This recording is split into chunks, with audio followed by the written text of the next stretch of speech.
మన చుట్టూ ఉన్న చిన్న సంఘటనలు ఎన్నో గొప్ప జీవిత పాఠాలు నేర్పిస్తాయి. ఈరోజు మనం చూసే నీతి కథ ఓ నిజమైన సంఘటన ఆధారంగా ఉండి మనందరికీ స్ఫూర్తిగా నిలుస్తుంది. వీడియో మొత్తం చూడండి, ఖచ్చితంగా మీకు నచ్చుతుందని నమ్ముతున్నాం. నచ్చితే సబ్స్క్రైబ్ చేసి మమ్మల్ని సపోర్ట్ చేయండి, లైక్ చేయడం మర్చిపోవద్దు. ఒక చిన్న గ్రామంలో ఉన్న ప్రభుత్వ పాఠశాలకు 30 మంది విద్యార్థులు ఉండేవారు. తరగతి గదులు పాడైపోయాయి, పిల్లలు వచ్చేవాళ్లు కాదు. తల్లిదండ్రులు పిల్లల్ని ప్రైవేట్ స్కూల్కి పంపించాలనుకుంటారు. ఒకరోజు ఆ పాఠశాలకు శంకర్ అనే ఉపాధ్యాయుడు పోస్టింగ్ అయ్యాడు. ఆయన వచ్చిన కొత్త రోజుల్లో క్లాసులకి 5 విద్యార్థులే ఉండేవారు. కానీ శంకర్ గారు నిస్వార్థంగా, ఏ కోరిక లేకుండా పిల్లల భవిష్యత్తు కోసమే పనిచేయాలనుకున్నారు.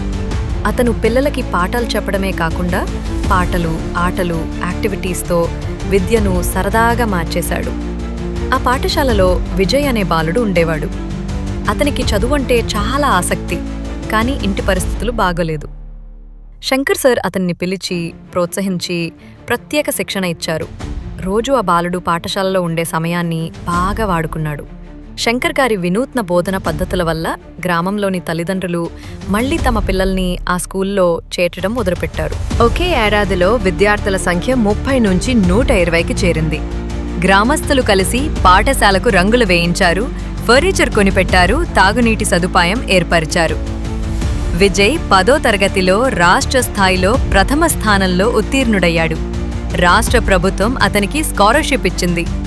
ఇప్పుడతడు మెడికల్ విద్యను అభ్యసిస్తున్నాడు. ఇవన్నీ ఒక్క గురువు నిస్వార్థం వల్ల సాధ్యమయ్యాయి. ఒక గురువు మారితే ఒక విద్యార్థి మారతాడు, ఒక విద్యార్థి మారితే ఒక కుటుంబం మారుతుంది, ఒక కుటుంబం మారితే ఒక సమాజమే మారిపోతుంది. ప్రత్యేకమైన మార్పు కోసం పెద్ద చర్యలు అవసరం లేదు.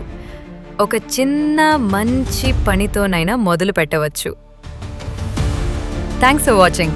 ప్లీజ్ మా ఛానల్కి సబ్స్క్రైబ్ చేయండి.